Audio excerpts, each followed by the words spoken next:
అంటే నాన్న ఇక్కడే ఉంటుంది బెటా, చూద్దాం ఎక్కడుందో. బైబుల్ పెట్టి నా దగ్గర నుంచి I'd like to donate an amount of ₹25 lakhs. So hello guys, ఈ రోజు మనం దేని గురించి మాట్లాడబోతున్నామో మీకు తెలిసే ఉంటుంది, తమిళ చూసే ఉంటారు. సో తెలియని వాళ్ళ కోసం కాంటెక్స్ట్ సింపుల్ గా ఒకసారి ఎక్స్ప్లెయిన్ చేస్తాం. మన పుష్ప 2 సినిమా రిలీజ్ అయింది. ఆర్టీసీ ఎక్స్ రోడ్స్ దగ్గర ప్రీమియర్ షోస్ కి అల్లు అర్జున్ గారు ఫ్యామిలీస్ తో కూడా వచ్చారనమాట. సో అనుకోకుండా అక్కడ ఒక ఇన్సిడెంట్ జరిగింది, మీ అందరికి తెలిసిందే. రేవతి గారు అండ్ భాస్కర్ గారు ఫ్యామిలీ ఎవరైతే ఉన్నారో అక్కడ క్రౌడ్ పుల్లింగ్ ఎక్కువైపోవడం వల్ల పోలీసులు లాఠీ చార్జ్ చేయడం వల్ల ఆ క్రౌడ్ లో కొంచెం తొక్కిసలాటలో రేవతి గారు చనిపోవడం జరిగింది. Which is so sad to hear that news. But ఈ రోజు నేను వీడియోలోని పర్టికులర్ గా హీరోని కానీ లేదంటే ఆ సినిమాని కానీ వాళ్ళని వీళ్ళని బ్లేమ్ చేయడానికి మాట్లాడట్లేదు. But I have few points, దాంతో మీరు కూడా అగ్రీ అవుతారు అనుకుంటున్నాను. అండ్ మోర్ ఓవర్ ఇలాంటి ఇష్యూస్ కోసం ప్రతి ఒక్కరు మాట్లాడాలి, చూసి సైలెంట్ గా అయితే మాత్రం ఉండిపోకూడదు. ఎందుకంటే రేపు పొద్దున్న ఏ ఫ్యామిలీకైనా ఇలాంటి ఇన్సిడెంట్ జరగచ్చు. ప్రతి ఒక్కరు ఇలాంటి ఇన్సిడెంట్ గురించి మాట్లాడాలి. సో ఇంకో పాయింట్ లోకి వస్తే, మన భాస్కర్ గారి కుటుంబానికి ఏదైతే జరిగిందో, వాళ్ళ వైఫ్ రేవతి గారు ప్రీమియర్ షో అప్పుడు కొంచెం తొక్కిసలాటలో చనిపోవడం జరిగింది. సో ఆ ఇన్సిడెంట్ ఏదైతే జరిగిందో దాని మీద అల్లు అర్జున్ గారు రియాక్ట్ అవ్వడం జరిగింది. సో రియాక్ట్ అయ్యి ఆయన ఒక సమ్ అమౌంట్ అంటే 25 lakhs అనౌన్స్ చేయడం జరిగింది. అండ్ వాళ్ళ పిల్లలకు కూడా ఎడ్యుకేషన్ సపోర్ట్ కానీ హెల్త్ ఇష్యూస్ అంటే ఆ హాస్పిటల్ ఖర్చులు కానీ ఆయన బాధ్యత తీసుకుంటామని చెప్పడం జరిగింది, విచ్ ఇస్ వెరీ గుడ్. అంటే ఇక్కడ ఇంకొక పాయింట్ ఏంటంటే, first of all benefit shows వేస్తున్నారు. Benefit shows for whose benefit. And moreover ఇంకోటి ఏంటంటే, మీరు ఒక బెనిఫిట్ షోకి ఒక 300-400 ఉన్న రేట్ టికెట్స్ ని ఆల్మోస్ట్ 1100 వరకు పట్టుకెళ్తున్నారు. అంత పట్టుకెళ్ళినప్పుడు అంటే ఒక మధ్యతరగతి వాడు ఎలా అంటే లైక్ ఒక ఫ్యామిలీ తీసుకెళ్లాలంటే ఆల్మోస్ట్ 5000 వరకు ఖర్చు అవుతుంది. అలాంటి పరిస్థితిలోని ఒక మధ్యతరగతి వాడు ఒక టికెట్ ని ఎలా పర్చేస్ చేయగలడు? సరే బెనిఫిట్ షోకి ఎందుకు అంత ఖర్చు పెట్టి వెళ్ళడం, లేదంటే తర్వాత ఎప్పుడైనా వెళ్ళచ్చు కదా అంటే, సరే నార్మల్ రేట్స్ అంత తక్కువగా ఉన్నాయంటే మల్టీప్లెక్స్ ఆల్మోస్ట్ 600 వరకు ఉన్నాయి. సో 600 అనుకున్నా సరే ఒక నలుగురు వెళ్తే ఎంత అవుతుంది అంటే ఎలా అఫోర్డ్ చేయగలడు? సరే మీరు అంత రేట్లు పెంచినప్పుడు 1100 వరకు టికెట్ ప్రైస్ పట్టుకెళ్తున్నప్పుడు థియేటర్ మేనేజ్మెంట్ సెక్యూరిటీ మెజర్స్ ఎంత వరకు ఫాలో అవుతున్నారు? అంటే ఇప్పుడు ఈ మూవీ టీం వాళ్ళు కానీ లేదంటే ఎవరైనా సరే టికెట్ ప్రైస్ అంత హైక్ చేస్తున్నప్పుడు theatre management minimum security measures follow అవ్వాలి. ఎందుకంటే ప్రతి ఒక్కరు అంతంత టికెట్లు పెట్టుకొని అంతంత కాస్ట్ పెట్టుకొని వస్తున్నప్పుడు వాళ్ళ లైఫే కదా సెక్యూరిటీ. ఇప్పుడు ఈ సినిమా కాకపోతే ఇంకో సినిమా, ఆ సినిమా కాకపోతే ఇంకొక సినిమా, బట్ లైఫ్ పోతే మళ్ళీ రాదు కదా.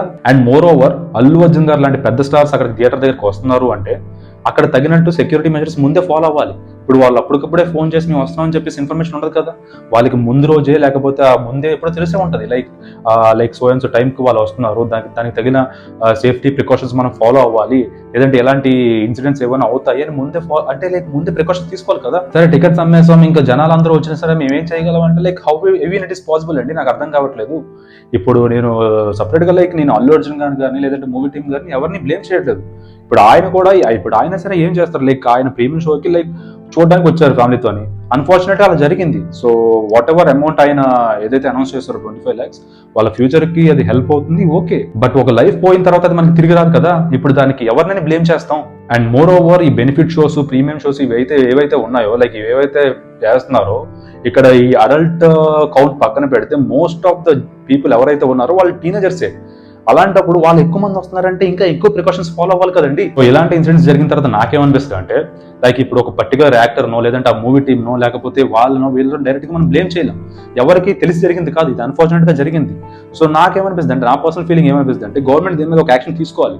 ఎందుకంటే ఇలాంటి పెద్ద హీరోల మూవీస్ ఏవైతే ఉంటాయో వీటి ప్రీమియం షోస్ లేకపోతే benefit shows all over the states Andhra కానీ తెలంగాణ కానీ ఎక్కడైతే ఇలాంటి వేస్తారో అక్కడ ముందు రోజే ఆ థియేటర్ మేనేజ్మెంట్ సేఫ్టీ ప్రికాషన్స్ పాటించాలి. అది ఖచ్చితంగా చెయ్యాలండి. ఎందుకంటే ఇలాంటి ఇన్సిడెంట్ ఒకసారి జరిగిపోయిన తర్వాత దాన్ని మనం ఏం చేయలేం. ఇంకంటే ఆ లాస్ మనం కవర్ చేయలేం.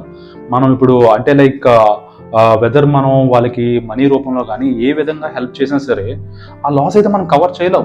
సో ఇన్స్టెంట్ ఆఫ్ దట్ నాకేమనిపిస్తుంది అంటే, గవర్నమెంట్ ఖచ్చితంగా దీని మీద యాక్షన్ తీసుకోవాలి. ఇలాంటి ప్రీమియం షోస్ కానీ లేకపోతే ఇలాంటి పెద్ద పెద్ద హీరోలు ఏవైతే ఉంటాయో ముందు రోజే థియేటర్ మేనేజ్మెంట్ కి ఒక స్ట్రిక్ట్ ఇన్స్ట్రక్షన్స్ ఇవ్వాలి. ఎందుకంటే సో ఇప్పుడు ఒక పెద్ద హీరోస్ సినిమా రిలీజ్ అవుతున్న ముందు రోజు కానీ లేదంటే చాలా మంది యాక్టర్స్ అక్కడికి వస్తూ ఉంటారు. వాళ్ళని చూడడానికి ఫ్యాన్స్ కానీ లేకపోతే మూవీ లవర్స్ కానీ చాలా మంది క్రౌడ్ అక్కడ గ్యాదర్ అయిపోయినప్పుడు ఇలాంటి ఇన్సిడెంట్ ఏది జరగకుండా కొంచెం సేఫ్టీ ప్రికాషన్స్ ముందుగానే ఫాలో అవ్వాలండి. అండ్ మోర్ ఓవర్ ఇంకొకటి ఏంటంటే, మూవీ టీం వాళ్ళు ఒక మూవీకి టికెట్ కి ఇంత హైక్స్ పెంచుతున్నప్పుడు, ఇంత రేట్ హైక్స్ పెంచుతున్నప్పుడు దాన్ని థియేటర్ వాళ్ళు అమ్ముతున్నప్పుడు థియేటర్ కూడా రెస్పాన్సిబిలిటీ ఉంటుందండి. సో మీరందరూ దీన్ని అడగాలి. అడగనంత వరకు సరే ఏమీ అవ్వదన్నమాట. వాళ్ళు పెంచుతున్నారు కదా అని చెప్పేసి మనం కొనేసుకుంటే ఇంకా పెరుగుతూనే ఉంటాయి. సో దీని మీద ప్రతి ఒక్కరు మాట్లాడాలి. అండ్ మోర్ ఓవర్ భాస్కర్ గారి ఫ్యామిలీకి ఏదైతే జరిగిందో లాస్ కవర్ చేయలేంది and deepest condolence to his family. మళ్ళీ ఇలాంటి ఇన్సిడెంట్ ఫ్యూచర్ లో జరగకూడదు. భాస్కర్ గారికి జరిగిన ఇన్సిడెంట్ ఏదైతే ఉందో ఏ ఫ్యామిలీ కూడా రాకూడదు. అలా రాకుండా ఉండడానికి గవర్నమెంట్ కూడా దానికి తగిన యాక్షన్స్ తీసుకుంటారని చెప్పేసి నేను భావిస్తున్నాను. సో మీరేమనుకుంటున్నారో ఈ ఇన్సిడెంట్ మీద, మీకేమనిపిస్తుందో, గవర్నమెంట్ దీని మీద యాక్షన్ తీసుకోవాలో వద్దో, మీకేమనిపిస్తుందో కూడా కింద కామెంట్స్ లో మెన్షన్ చేయండి. మోర్ ఓవర్ యూట్యూబ్ లో ఉన్న ప్రతి ఒక్క క్రియేటర్ దీని మీద ఎంతో కొంత మాట్లాడాలని చెప్పేసి నేను అనుకుంటున్నా. నేను చెప్పిన దానికి మీరు అగ్రీ అయినట్టయితే వీడియో 10 మందికి షేర్ చేయండి అండ్ మీ ఒపీనియన్స్ ఏంటో కూడా కింద కామెంట్స్ లో మెన్షన్ చేయండి. సో కలుద్దాం మరి నెక్స్ట్ వీడియోలో. Till then take care, by.